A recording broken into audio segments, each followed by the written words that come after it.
I'm not a phony. I'm not taking my position for granted. I really am trying to do the best that I can. If it's made their day to say Nepo kid, then let them have it. I think what confuses me is that so many people think it's like a PR activity. Or like some sort of PR training. Firstly, I don't know if there's any such thing as PR. I don't know any actor who sits like with teachers and gets trained by like PR people. I think max to max what PR people tell you is like, don't talk shit about your film, don't say controversial things, and try to be as apolitical as possible, and maybe don't dig your nose on camera, which is the extent of it. I don't remember you doing any of this. No, I did dig my nose once. I love my parents for the way that they've brought both of us up. It's I think everyone keeps talking about privilege and fame and everything we've gotten, virasat mein, but the one thing that is my true privilege is the way that they've brought me and my sister up. I really think that is the biggest wealth that we have, and I'm very proud of it. But I think in an effort to make sure that we're always polite and never really Rude, offending anyone, it's made us kind of reject having our own opinions a little bit. During Diwali Puja, I always wear my like South Indian pattu pavda, longavani, and my gajra, and like I force Khushi to, and I do the same. And so I needed to give this audition before, and I had to enter the casting director's office, and everyone was obviously dressed up like a normal person, not like they're climbing Tirupati. Me, on the other hand, was a different story, and so it was just like weird because everyone was looking at me like, "ये अपने आप को क्या समझती है? Jewelry, गजरा वजरा पहन के आई है audition देने." Hello everybody, I'm Rudrani and welcome to Zoom Speak Easy. My guest today is so talented. She's been making choices that she always wanted to, and she's doing that brazenly. And no wonder you see this kind of reformed confidence in Janhvi Kapoor. Thank you for doing this, Janhvi. Thank you for having me. But it's true. I feel like you always were this confident person, but I think I notice a certain agency in not just the films that you're choosing, the characters, but I also feel like you are channelizing that vibe. So I want to know your thoughts on my analysis and if there is any truth to what I've observed. I think there definitely is. I don't think I was this confident before. I think it also comes with age and experience, not that I'm some 80-year-old, but I think a lot of it has to do with the experiences that I've had, the kind of films that I've done. I think I've been very fortunate to go on so many journeys that have taught me so much about what it means to actually have agency and have an opinion. I think that I've also reached a point in my life where I'm sick and tired of being apologetic about where I come from, and I've realized that most things in life really aren't that deep.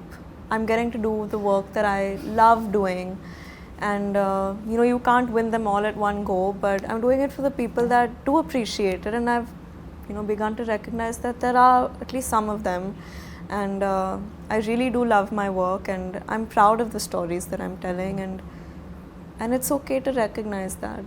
So yeah, I love the fact that you just said that I'm doing it and there are people who appreciate it. Sometimes I think we forget to even appreciate those little things that we are doing, right? Yeah, no, I think it's important. I think I'm so on guard about I can't let myself get delusional. I don't ever want to sound like someone who's tone deaf or out of touch. Ke haan, main to matlab, and really it's like everyone's rolling their eyes. And I never want that.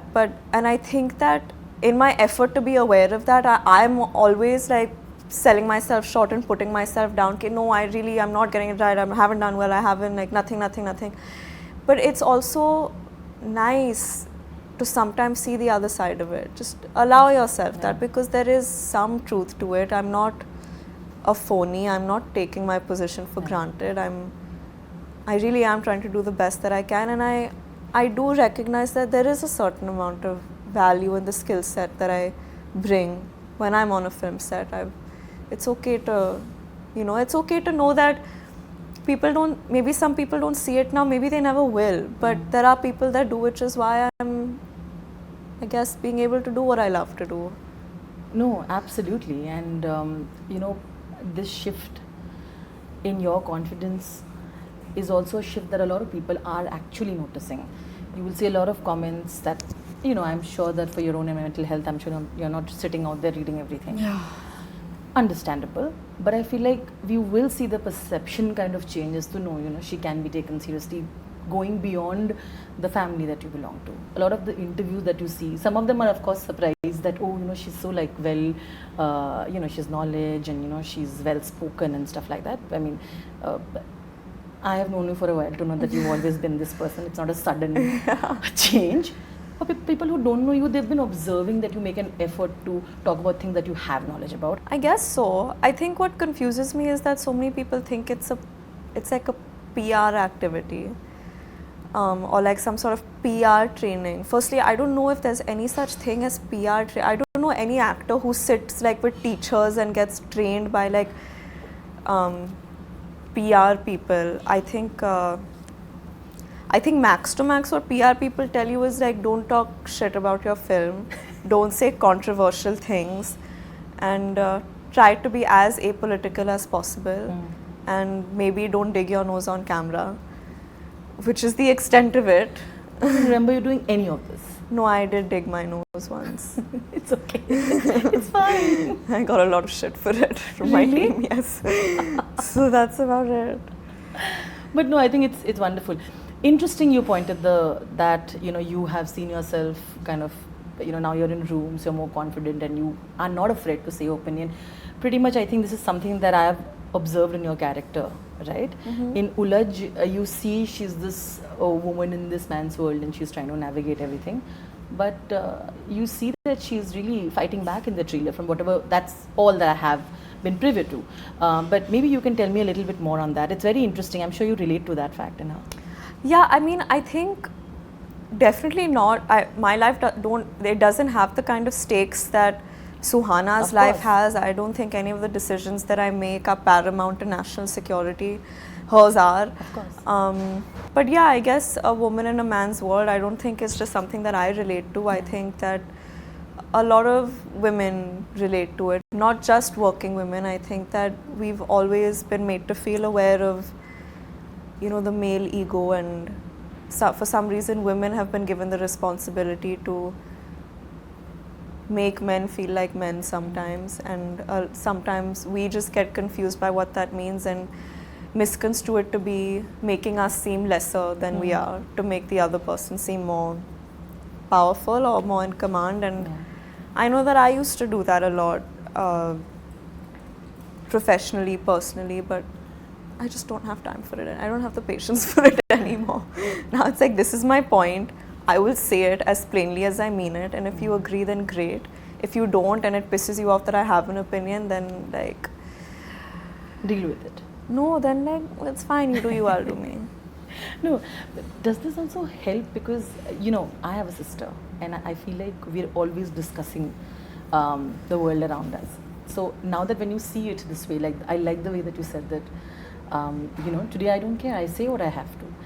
This is what you also share with Khushi, because she's a part of this world. Today, do you think you all feel similarly about, because you all have been through so much together as well? I guess so, but you know, it's been a journey for me. I wasn't always like this. I also think a lot of our upbringing has been to be very, very, very polite, always. And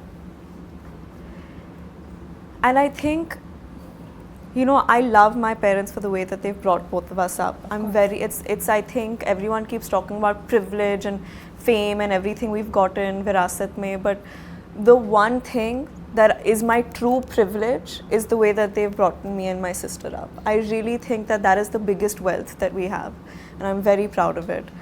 But I think in an effort to make sure that we're always polite and never really Rude, offending anyone, it's made us kind of reject having our own opinions a little bit. Or that's how it was. Like, okay, we don't want to upset someone, we'll let our thoughts go.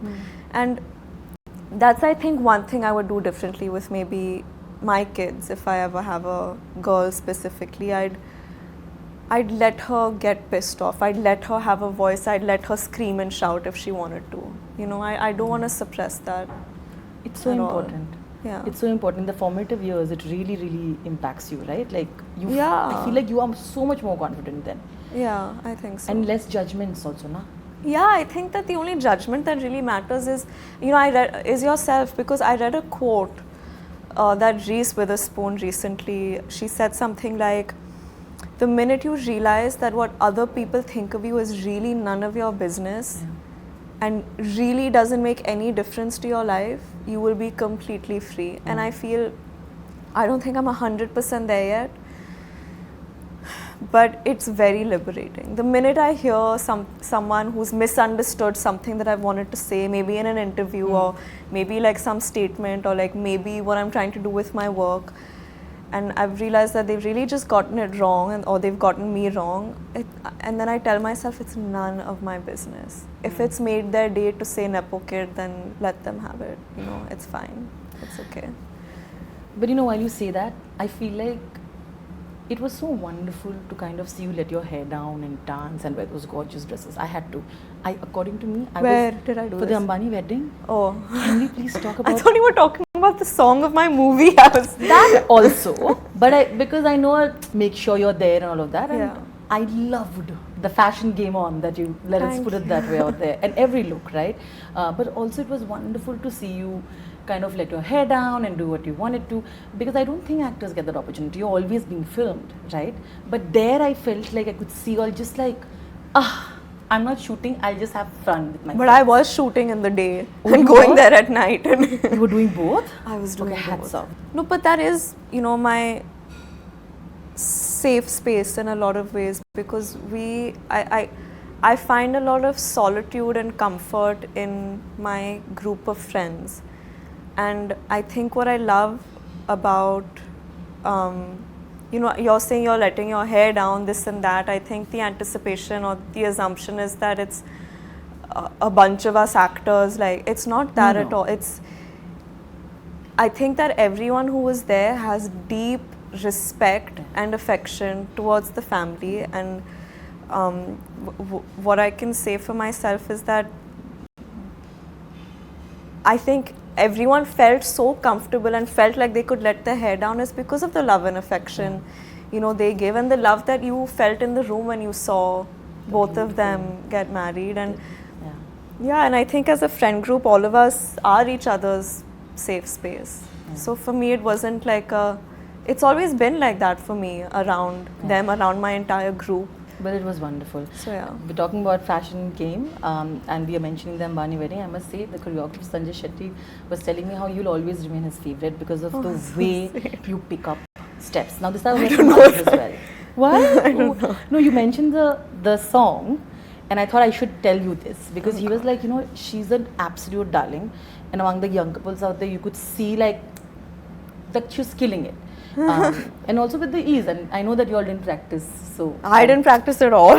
which is why. So I mean, it's wonderful. It always helps you, the kind of training that you've done, even today, right? I've actually not done training. Much? No. Not I think all? in my free time, like if I have a week or two off, then I spend 10 days with Maharajji. I did like a week of classes with, Vaibhavi ma'am has an assistant, Tejasvi, who, I keep making these dance reels. Yeah. Whenever I get off time, she comes home and she's like, okay, which song do you want to learn? And then we pick a song. And so I'm not trained at all, actually.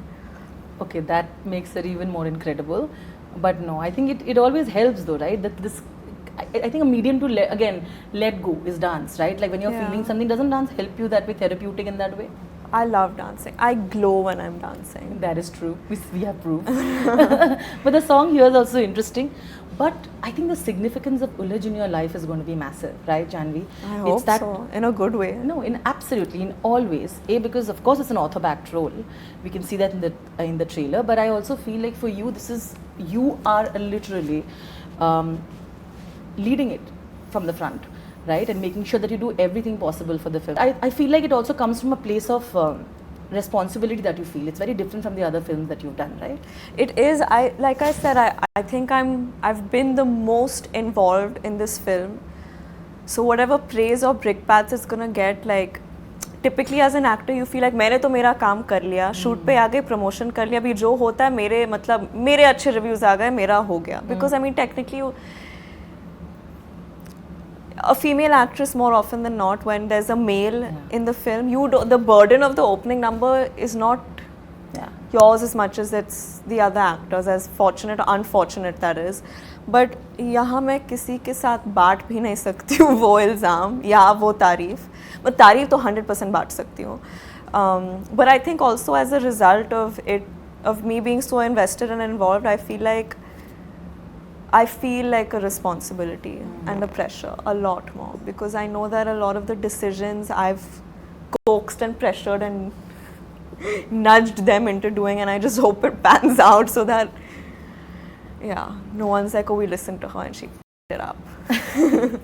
मुझे लगता है ये होगा, but interesting ये बात है कि you know after mister and missus Mahi, way you जहाँ पे मूवी ने अच्छा बिजनेस किया है at the box office, and then you walking to this, so it थोड़ा तो आई थिंक एनकरेजमेंट भी मिलता है कि audiences are open to a lot of things. They are definitely, and not just with Mahi. Like, I mean, I understand that Mahi wasn't the quintessential entertainer. It was more like a coming of age drama, and still we got like profitable numbers, which was great. But even movies like Kill now, which is essentially with the first time actor, which is such a critically acclaimed film. But again, there's no like masala, song, dance, none of that. It's essentially in a train. It's brilliant, I've seen it. It's brilliant, exactly. Brilliant. And people are going, it's holding strong. Yeah. It's going to do a decent number. And I'm so happy for Laksh. So I really think that the audience is smart in sniffing out good content and giving it its due. Even Lapata Ladies, what a film. My favorite film of the year. Such a beautiful film. Too good. So I think a film gets its due. I'm very confident of Ulajh and what we've done with this film. So in a way I'm relaxed also. Like, yeah, I have anxiety, but the anxiety is more about, am I doing enough? Am I doing too much? Am I doing too little? It's not so much like how is the film going to get consumed. It's more about, am I doing enough to get people to spread awareness about the film? Because I know once they watch the film, it's a respectable, dignified, good film. Ji. I'll do some fun questions. Okay. All right, Janhvi, quick ones. What is the weirdest audition that you had to give, if you had to ever? Yeah, I've had to give a couple. The weirdest was definitely... I was going to a Diwali puja right after this audition, and during Diwali puja, I always wear my like South Indian pattu pavda, longavani, and my gajra, and like I force Khushi to, and I do the same. And so I needed to give this audition before, and I had to enter the casting director's office, and everyone was obviously dressed up like a normal person, not like they're climbing Tirupati. Me, on the other hand, was a different story, and so it was just like weird because everyone was looking at me like, "ये अपने आप को क्या समझती है? Jewelry, गजरा बजरा पहन के आई है audition देने." So I was just very conscious that I was entering the space dressed like this and giving an audition. Yeah. But I'm sure it went well. Yes, I got the part. There you go. So it doesn't matter, see? At the end, it doesn't matter what you're wearing. Yeah. Fantastic. Okay. What has been the funniest meme that you read about yourself? It should be funny. There's one meme that I saw about this song Shokan, where it's something like you're waiting for your girlfriend to come back home or something, meanwhile her at a party with another boy, and like it's a video of me dancing, and it's some other video of this boy like sitting really upset in his house. I thought that was funny. Okay, lovely. Unfortunately, we have more things to do, you particularly, but I had a lovely time chatting with you. Thank you so much. Thank you so Rani. much. Thank you.